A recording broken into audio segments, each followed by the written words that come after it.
ভাবুন তো, এমন একটা সময় এসেছে যখন মানুষ মাত্র কয়েক সেকেন্ডেই এমন ছবি, এমন ভিডিও, ইভেন এমন কণ্ঠ তৈরি করতে পারে যা আসল নাকি নকল বুঝে ওঠাই মুশকিল। তাহলে প্রশ্ন হলো, আর্টিফিশিয়াল ইন্টেলিজেন্স এটা কি আল্লাহ তাআলার একটি নিয়ামত নাকি আমাদের জন্য একটি নতুন পরীক্ষা? বর্তমানে আর্টিফিশিয়াল ইন্টেলিজেন্স আমাদের জীবনের প্রায় সব জায়গাতেই পৌঁছে গেছে।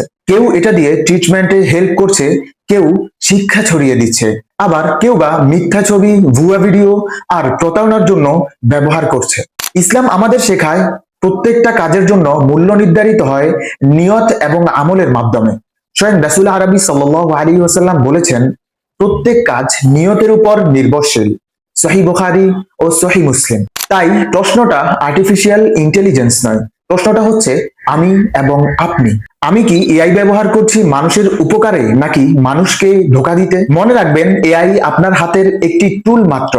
আপনার হৃদয়ের গাইড কখনোই এআই হতে পারে না।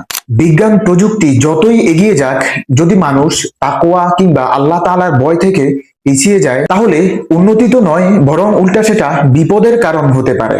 আপনার মতে আর্টিফিশিয়াল ইন্টেলিজেন্স আমাদের জন্য সবচেয়ে বড় সুযোগ নাকি আল্লাহ তাআলার তরফ থেকে এটি একটি বড় পরীক্ষা?